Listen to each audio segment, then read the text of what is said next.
Olá, hoje nós vamos conversar sobre o equinócio de Áries, que corresponde à entrada do Sol a 0 graus de Áries, que acontece aqui no Brasil logo pela manhã cedo, às 6 horas e 37 minutos.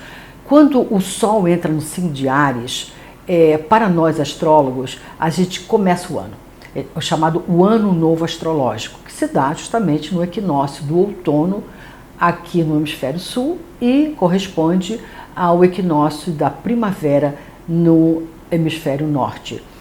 E a gente levanta um mapa, desenha, calcula um mapa para essa hora específica, no caso Brasília, para a gente saber como é que isso está acontecendo para o Brasil, justamente para a hora que o Sol entra no 0 grau de Áries. Esse mapa que é levantado para o país, para a capital de um país, no caso, de novo, no Brasil, para Brasília, vamos dizer assim, vai montar, vai expressar o painel do ano. Ou seja, como é que o ano vai realmente acontecer, ou quais são os acontecimentos mais marcantes até o próximo equinócio do ano que vem, de 2022, o equinócio de Áries 2022. Então, vamos ver o que vem aí para nós, de novo, falando em termos de Brasil.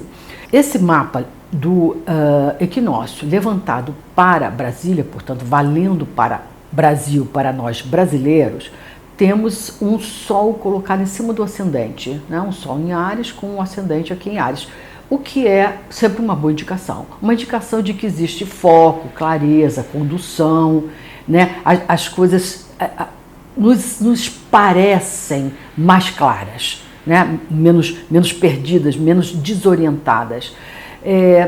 Temos, de qualquer maneira, uma força, um vigor para nos erguermos ao longo do ano.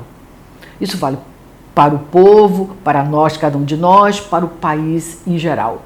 Também é uma indicação que nós continuamos na berlinda. Então a gente tem que prestar muita atenção, o Brasil como país, nos nossos atos, nos nossos fatos, nas nossas ocorrências, porque isso vai estar bastante exposto, bastante claro, bastante visível para o mundo. Quando a gente está na berlinda, a gente tem que prestar atenção no que a gente faz. Temos o Quirón encostado nesse ascendente. O Quirón é um planeta ligado à área de saúde. Então, basicamente, o que isso quer dizer? Obviamente que o assunto saúde continua em pauta ao longo do ano todo. A questão da vacina, a questão sanitária, a crise sanitária, ou a preocupação, o foco, o olhar para a saúde, isso é ainda o tema, a questão do ano. O segundo tema forte do ano tem a ver com comunicação, informação, mídia, porque nós temos nesse mapa levantado para o equinócio, como vocês podem de novo ver aqui na tela, uma concentração de planetas no signo de Gêmeos, na casa 3. Isso é uma clara sinalização de que as fontes de informação, a comunicação, a expressão e força da mídia, os debates, as trocas de ideias, as exposições de ideias continuam sendo o ponto focal do ano. Então, estar informado, participar do que está sendo expresso, do que está sendo veiculado, é bastante importante. Mas olha só, trata-se de uma concentração em signo de Gêmeos. Então, aqui a gente tem que ter um pouco mais de um painel mais amplo das informações. A gente tem que consultar vários canais de informação, ou várias mídias, vários veículos, várias visões. Importante estar assistindo entrevistas com especialistas de áreas diferentes, de versões e visões diferentes, para a gente ter uma ideia menos única, de um pensamento único, para a gente não ter a sensação de um monólogo, de que a gente só escuta uma única versão dos fatos. Então é importante justamente dar essa variada. Eu diria uma variada de versões, uma variada de opiniões, justamente para a gente ter essa visão eclética, misturada, variada, mas também uma variada de assuntos. De vez em quando a gente vai ouvir um canal de arte, um canal de música, um canal de ou uma troca de ideias com especialistas ou com profissionais que estejam tratando de outros assuntos, não só ou de pandemia, ou de saúde, ou de economia, ou de política, que são os assuntos, obviamente, mais debatidos e mais presentes. É importante a gente ter essa escuta variada, né, para ter uma sensação que a nossa mente está sendo alimentada por outros temas. E, de novo, muito importante, por outras versões, para que justamente sejam evitadas as decisões monocráticas, as ideias unilaterais ou as ideias dogmáticas. É sempre a questão dos gêmeos, é essa pluralidade, ok? Inclusive do diálogo, né? De se contrapor ideias. Isso pode ser muito rico. A gente pode ver também ainda essa tendência forte que está acontecendo já, que é o surgimento de novas mídias, de novas plataformas, novos veículos, novos canais. Né? Isso ainda é uma ênfase bastante importante. Temos também toda essa polêmica que vai continuar ao longo do ano em torno das Big Techs, que são essas grandes companhias que monopolizam a informação, ou são distribuidoras fortes de informação, como é o Facebook, como é o Instagram, como é o WhatsApp, como é Google. Então, já se começa, né, toda uma desconstrução ou tentativa de se legalizar ou negociar formas, pelo menos, de remuneração dos conteúdos que essas mídias veiculam e não pagam por isso. Então, isso já começa, esse tema já está no ar e fica bastante aprofundado, ou presente, ou permanente ao longo do ano. Agora, temos duas posições que vale a pena a gente ressaltar. Primeiro, esses planetinhas aqui colocados na casa 3, no signo de Gêmeos, eles lançam um aspecto muito favorável, é muito benéfico, é muito esperançoso para Júpiter e Saturno colocados na casa 11. Então, isso já é uma indicação de que a gente vai começar a ter informações, dados,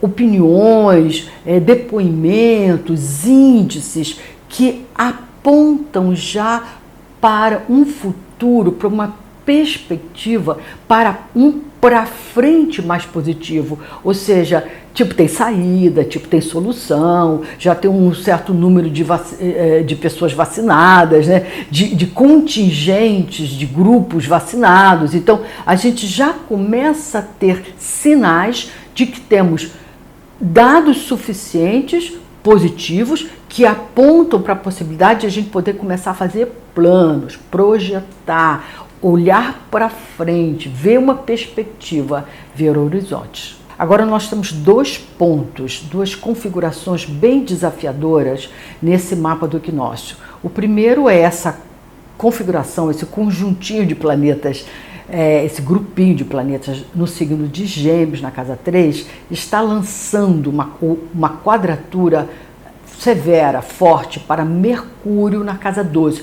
É o próprio regente dessa casa 3 que está na casa 12 e mandando um aspecto desafiador para esses planetas. Então aqui a gente tem que tomar o seguinte cuidado. Primeiro, a casa 12 está ligada a tudo que é oculto, que não é revelado, que não é transparente. Então, a gente pode estar mais sujeito, por exemplo, a informações, dados subnotificados, ou manipulados, ou omitidos, ou tendenciosos, porque falta a imparcialidade, ou são notificados ou informados tais acontecimentos, e são subtraídos tais acontecimentos, porque não interessa divulgar. né? Então a gente tem sempre, vamos dizer assim, que ouvir as informações, os dados, os relatos, os depoimentos com uma certa isenção, né? Para ver se aqueles dados realmente eles expressam uma informação ou se eles têm, vamos dizer, uma intenção oculta, né? uma desinformação ou fake news ou informações que são justamente passadas ou são publicadas justamente com um interesse oculto, né? E aí isso vai dar margens e margens e margens, essa configuração de regente na casa 3, na 12, e esse Mercúrio quadrando com essa casa 3, para teorias da conspiração, de novo, informações que a gente ouve, a gente mesmo distorce tudo para caber dentro do nosso imaginário, assim, bem dodóizinho, né? Da nossa cabeça bem dodóizinha, porque nós todos andamos perdendo um pouco de clareza, objetividade, lógica, com tudo isso que nós traumaticamente atravessamos desde 2020. Então a nossa cabeça também não está tão aparelhada para ouvir, entender e decodificar os dados, a realidade de uma maneira mais racional. Então, de novo, fica muito fácil proliferar essas teorias da conspiração ou simplesmente a gente encaixar a realidade dentro daquilo que a gente acredita, sente, pensa, e aí criando uma certa distorção no entendimento ou na percepção dos fatos. Isso tem que ser bastante olhado. Ainda há por conta dessa quadratura, ainda temos polêmicas em torno do assunto das escolas, né? Porque as escolas pararam muito tempo, vamos dizer, os estudos foram feitos remotamente, o aproveitamento talvez não tenha sido igual para todos os alunos, até por questões, obviamente, de dificuldade de acesso, né? ou de instrumentos, ferramentas de acesso a essas aulas, esses cursos, essas matérias. Isso não foi realmente democratizado, óbvio, cada um teve o acesso que conseguiu ter. Então ainda vejo com esse Mercúrio quadrado, esses planetas na casa 3, essa questão das escolas, da retomada das aulas, reaproveitamento dos alunos que de alguma maneira perderam um pouco o rendimento escolar ou capacidade de acompanhar o currículo, as matérias.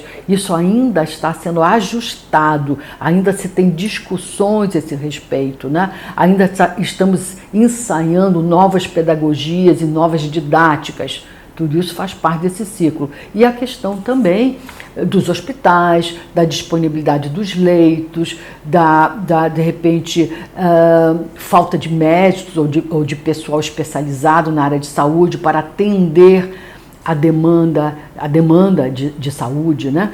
Então, isso também, com esse Mercúrio na casa 12, quadrado com esses planetas da 3, a gente ainda não arrumou possivelmente esses dados todos, ainda não contabilizou de uma maneira assim mais detalhada, mais precisa, como é que ficou, como é que está, como é que ficou, como é que ficará essa questão do atendimento hospitalar, né? Do atendimento às pessoas que usam as redes hospitalares.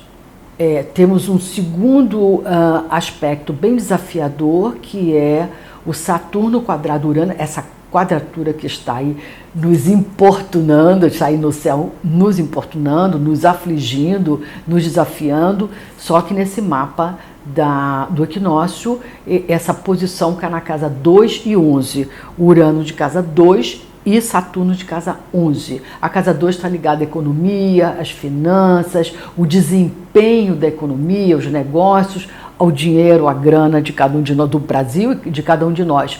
Quadrado com esse Saturno na 11, o que basicamente isso quer dizer é que fica difícil a gente fazer um planejamento econômico, de uma maneira geral, em termos de macroeconomia e, de uma maneira particular, no bolso de cada um de nós brasileiros, porque existem, vamos dizer, imprevistos, existem situações novas, surgem desafios inesperados que quebram esse planejamento que a gente imaginou que ia conseguir fazer. Ainda é um ano com que a gente tem que mais lidar do ponto de vista econômico com as questões que vão surgindo sem conseguir fazer toda essa organização, essa projeção financeira, econômica, de gastos e de receita.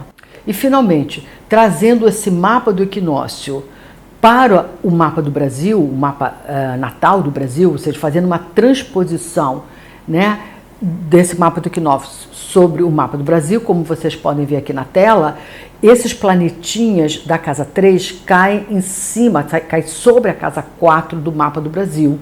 Isso é uma indicação de um movimento maior da oposição. A casa 4 está ligada à oposição, os partidos de oposição, as figuras que representam oposição ao atual governo, ao governo estabelecido, qualquer que fosse.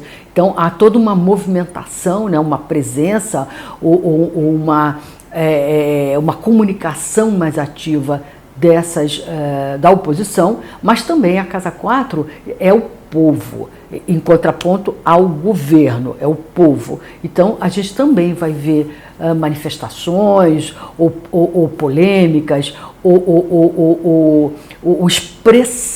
expressão do povo, seja em direção a um lado ou direção ao outro, mas a gente vai ver toda uma mobilização do povo em relação às questões, a expressar as questões que sejam do interesse da população.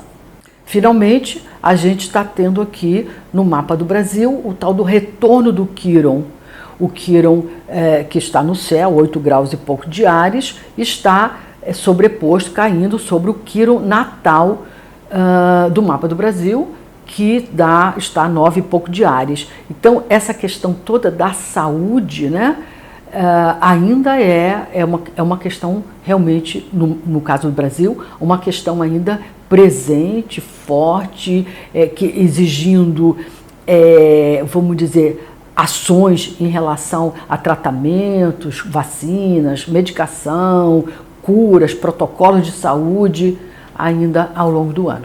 Pessoal, eu fico por aqui. Eu espero que essa leitura, essa decodificação, essa interpretação do mapa do equinócio para o Brasil nos ajude a todos nós a conduzir melhor o nosso ano. Tchau, até breve.